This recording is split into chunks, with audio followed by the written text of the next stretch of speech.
The multinational crew has been assembled, although the nations are different in each version. The final equipment tests have been completed. The crew has enjoyed a good night's artificially induced sleep. Now, if you missed any of this excitement, there's still time. Part 1 is linked above and below. The news lady is raring to go. It's blast-off time. This is Intervision. Intervision calling the world. It won't be long now until the blast-off. Tension is mounting among the scientists and technicians on the base. That 0 hour approaches. Everything is ready. All we're waiting for is the crew. And here they are. The crew arrives at the launch pad. The atmosphere is like Times Square New Year's Eve, or whatever the Berlin equivalent is.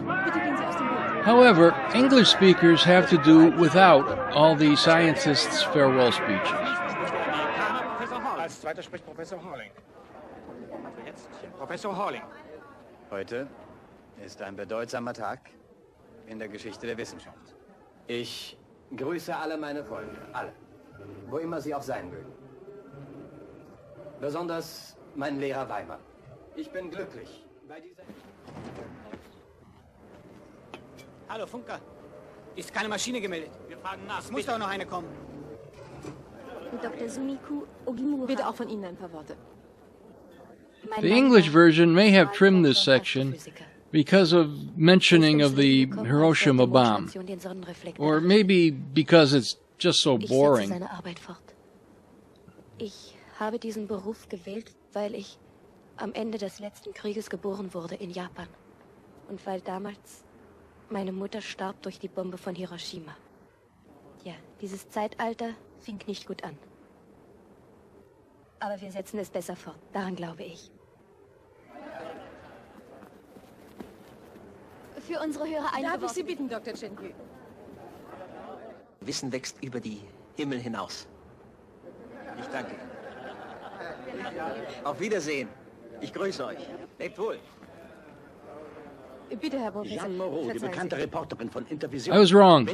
I guess she was called Jeanne Moreau in this scene, not Joan Moran, like the cast list I found said.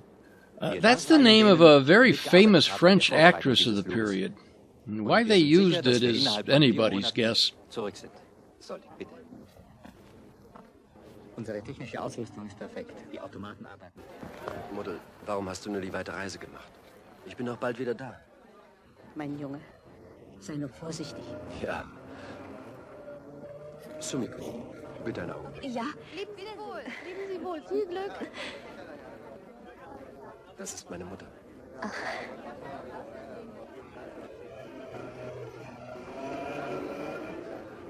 Also.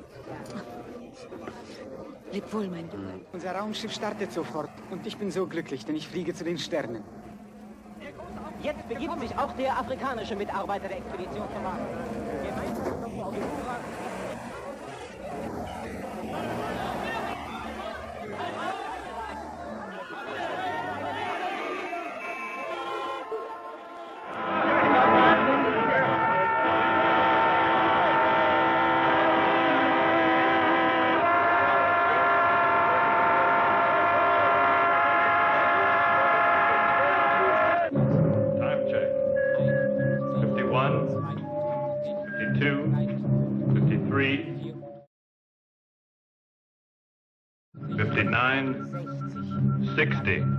Everybody tucked in with their cute little Teletubby outfits. Breathe calmly. Relax. Don't tense up. Ignition system ready. 10 seconds. 2, 1, 0.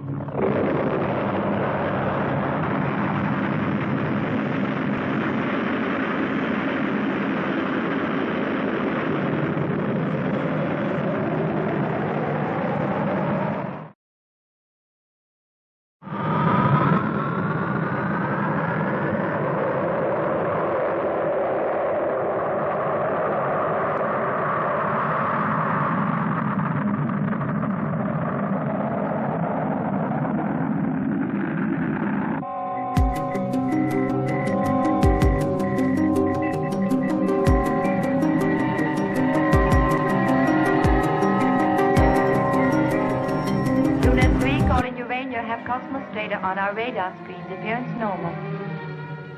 Well, feeling all right? No ill effects, huh? Riding the clouds. At over second cosmic velocity, we've left them way behind us. I'm gonna loosen this belt. It's uncomfortable. Hey, be careful. Don't forget there's no gravity. We're in free fall now.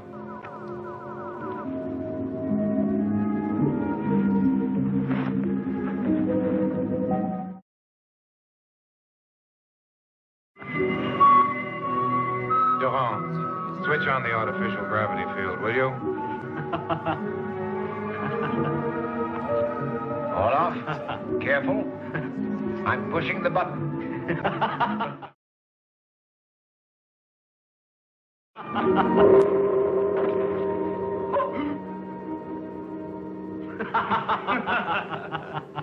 It sounds like auditions for the part of the mad scientist. That was a dirty trick. Cosmos Strader calling Luna 3. Come in, Luna 3. This is Luna 3. We are receiving you well. Over and out. Hello, Luna 3. We hear you. This is one of those totally ignorant things that drive me crazy. You never say over and out. Over means I'm done talking, now it's your turn. Out means I'm done talking, and I'm not listening anymore. That's the Sinus Roris crater. On the top of it is Luna 3. There's the solar reflector. They're signaling us.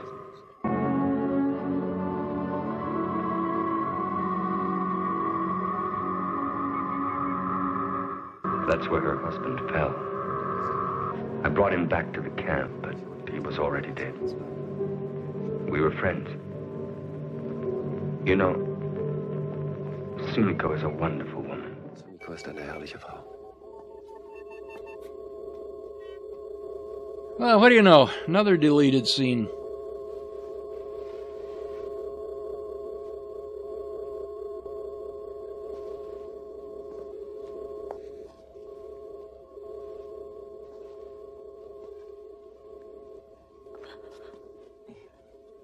Sie sollen wissen, jeder achtet ihren Schmerz. Sie studiert Astromedizin und natürlich kennt sie ihre Arbeiten auf der Mondstation. Alle kennen sie und wissen, dass sie die Würdigste sind.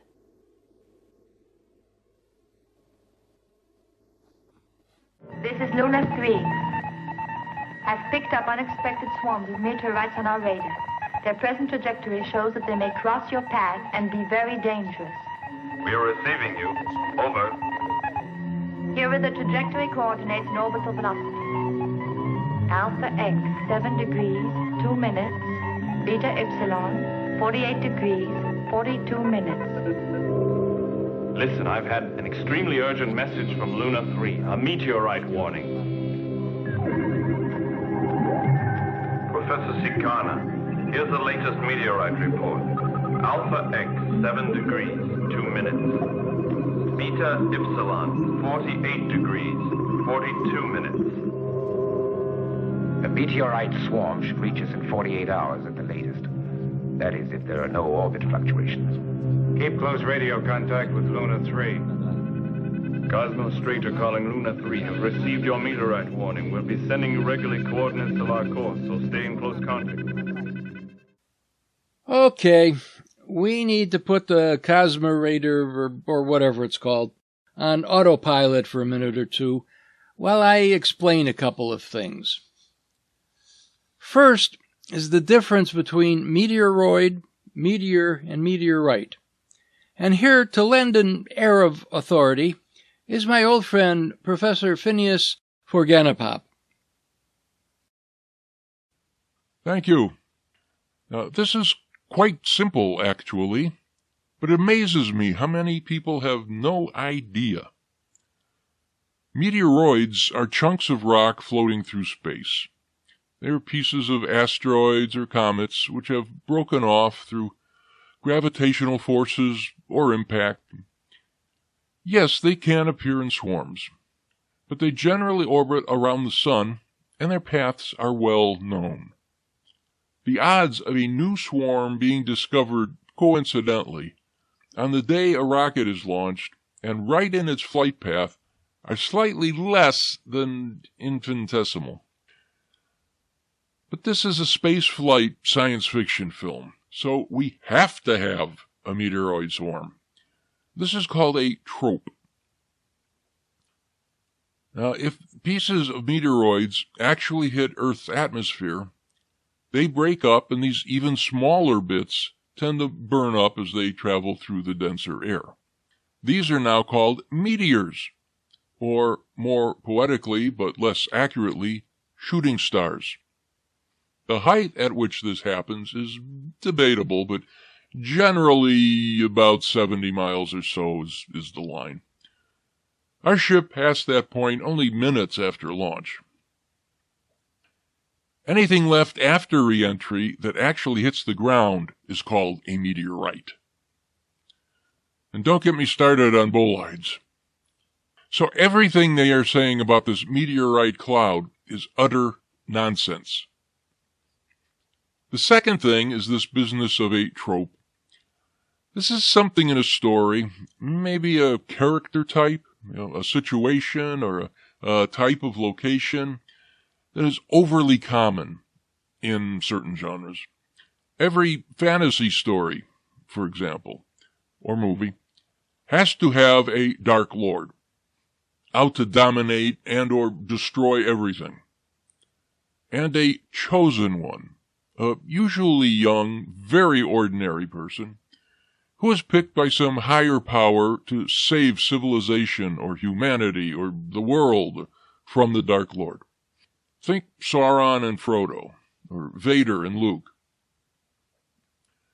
Tropes can come in handy.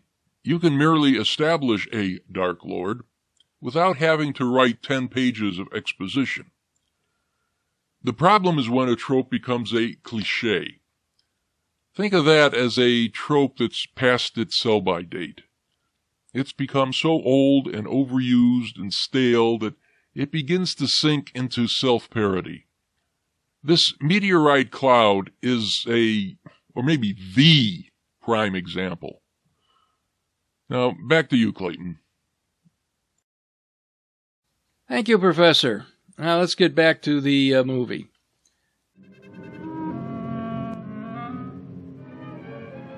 This is the beginning of my personal logbook. There's no one in the... Wait a minute.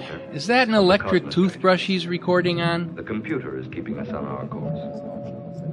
In case of unforeseen circumstances, it can take immediate decisions to alter our speed or direction. This electronic brain will be our pilot for the next 30 days, because no human being could handle the immensely complex machines of the spaceship by himself. Up to now, we have covered a distance of 2,600,000 miles. Dr. Amigura is noting our reactions carefully and keeping close check on our health and well-being. The special liquid food, which can easily be absorbed in a state of no gravity, is proving very successful with all of us. Too bad it tastes like industrial waste. Our chief engineer spends most of his time in his machine shop, testing his automats over and over. An automat was a restaurant which served food via vending machines. They are in perfect running order. Here they probably mean automaton, which we would today probably call an android or robot, like the subtitles do. The expedition. But even that's not a good translation. He means computers. Professor Sikana devotes all his time to the message from Venus. He and Chen Yu are trying to decipher the damaged spool, which means they spend long hours at the Marix. The electronic brain is working night and day. No one can be sure what the result will be.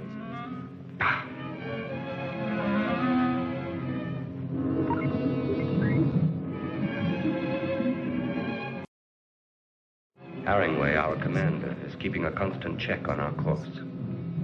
Your computer was active last night. It switched the rockets on for nearly 17 seconds. Perhaps to avoid the meteor swarm. We won't be running into it till tomorrow. It looks like your automats don't have the same idea that you do. Professor Orloff is an enthusiastic chess player. He has beaten all of us, but I think he's found his master in Omega. King G8.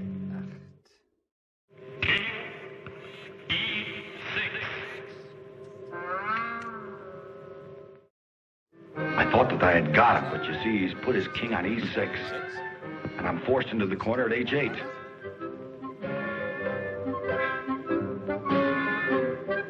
Sounds like the theme from Leave It to Beaver.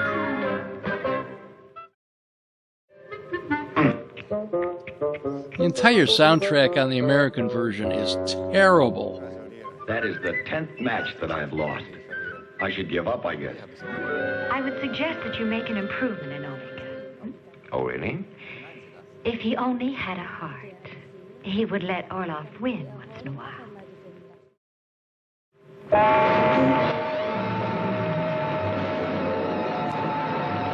Finally, something interesting happens. An interplanetary game of Twister.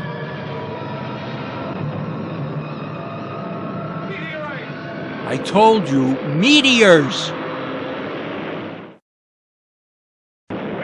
on the emergency gyro. Okay, which is it? Emergency gyro or acceleration fuse? Not that it matters. Both terms are meaningless nonsense.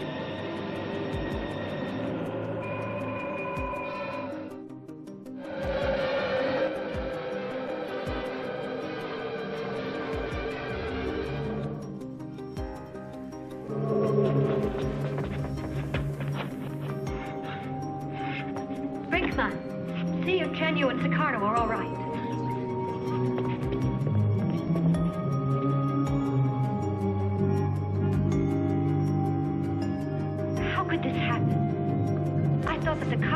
Was able to avoid meteor swarms automatically. She didn't react quickly enough. She was regulated to a shower of under mass 8. That was why we had to switch on the emergency gyros.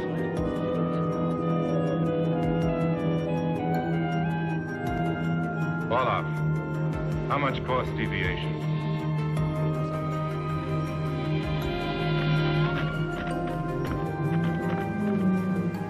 degrees, 17 minutes. Our speed? Constant, 8.2 miles a second. I estimate the principal swarm will be on us soon. If we continue at maximum speed, it'll mean disaster. Cut the motors. We're going to decelerate.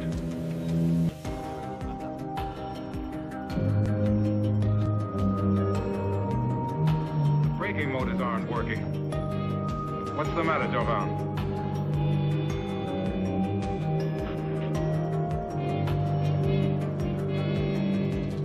A meteor fragment has damaged the deceleration unit. We'd have to go outside and try and repair it right away. I'll go at once. How long before the main swarm hits us? I can't say. It may be on us any second now. Brakeman, will you help me? Professor Sikana, Chen Yu, are you all right? No bones broken. That's fine. Please give me our present deviation, direction, coordinates, and corrected course.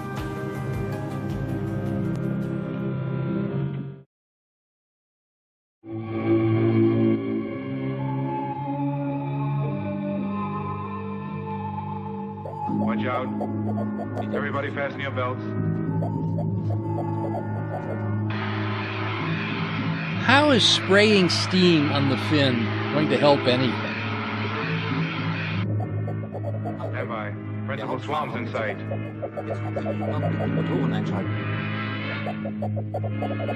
Is it safe to start the motors yet? Repair is completed. You're on back.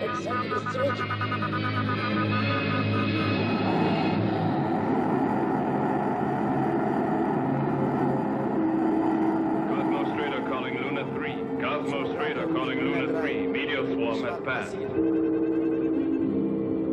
Everything okay on board?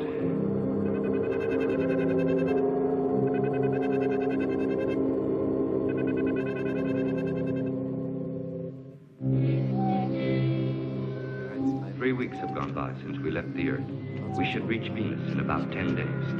In spite of our enormous speed, the stars seem to hang motionless. Due to all types of disturbances caused by the planet, radio contact with Earth is no longer possible. Nothing. Too much interference. I can't hear a thing. Keep trying. Alpha X, 32 degrees, 8 minutes. Beta Y, 7 degrees.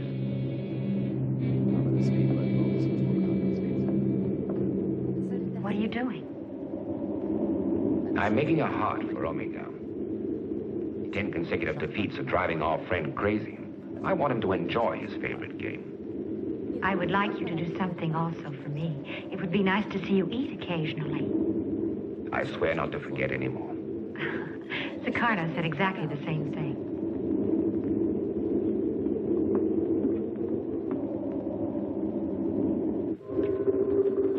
Professor. What do you want? Please, not now. Your health is my responsibility, and you haven't eaten for days. I haven't a second to spare.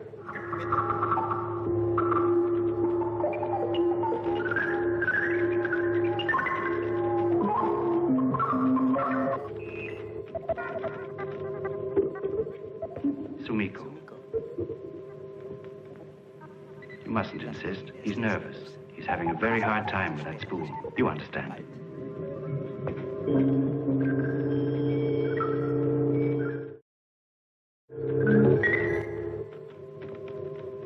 Knight E6. Check.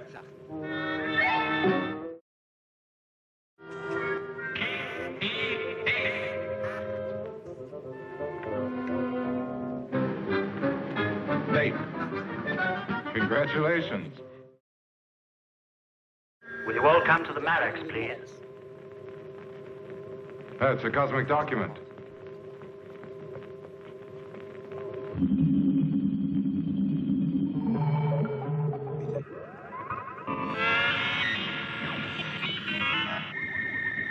We have finally deciphered the last part of the spool. It gives complete meaning to the cosmic document.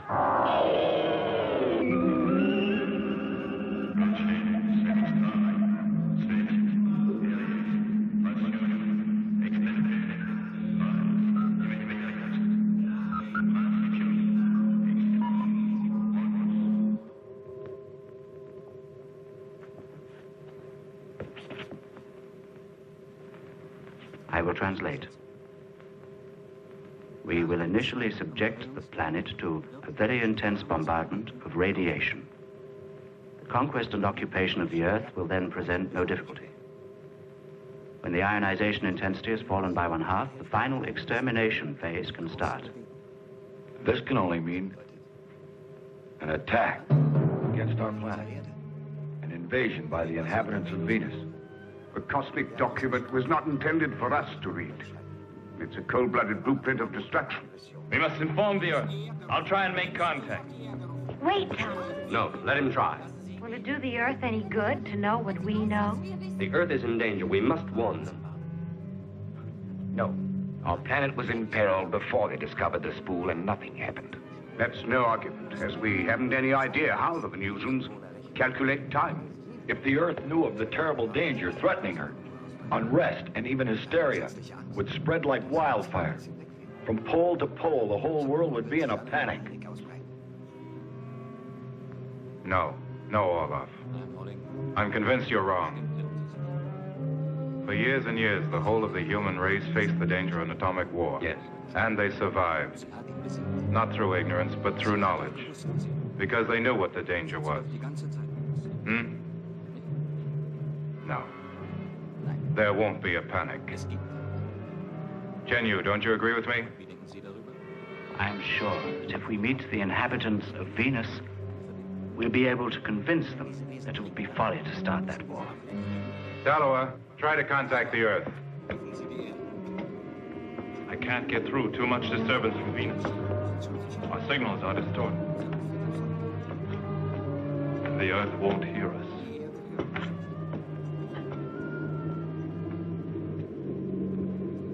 Well, what do you say? Should we turn back to Earth? No. Nonsense. Return? No.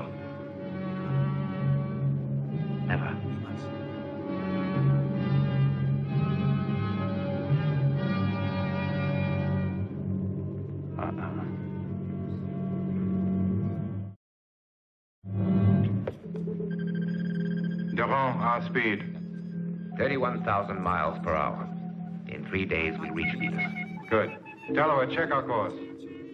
All off. The latest readings. Gamma radiation increasing steadily. I'll recheck the neutron count.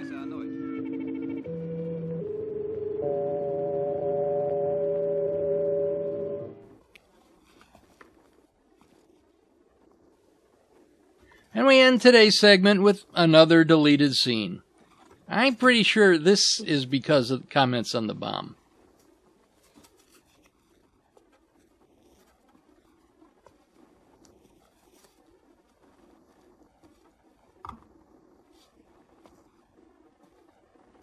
Nerven? Nicht mehr. Was denn? Als ich hörte, dass Sie mitfliegen, war ich sehr glücklich. Jetzt wünschte ich, Sie wäre nicht mitgeflogen. Weshalb, Brinkmann? Ich bin Wissenschaftlerin und Forscherin. Genau wie Sie auch. Sie sind aber auch eine Frau. Ich habe den toten Ogimura von den Mondbergen ins Lager zurückgebracht. Sumiko. Ich fürchte mich davon, in ein paar Tagen vielleicht auch Sie irgendwo holen zu müssen. Ihr Teil ist es, das Leben zu erhalten. Ein Kind zu empfangen und zur Welt zu bringen. Daran denke ich. Ich habe Ihnen bis heute nicht gesagt, dass ich Ogimura kennenlernte, als er mich wegen der Strahlen untersuchte, die meine Mutter trafen und ihr Leben vernichteten. Niemals darf ich ein Kind empfangen, sagte er mir. Denn es würde eine Missgeburt werden, ein Ungeheuer. Brinkmann. Für mich hat sich damals alles entschieden. Mit der Bombe von Hiroshima.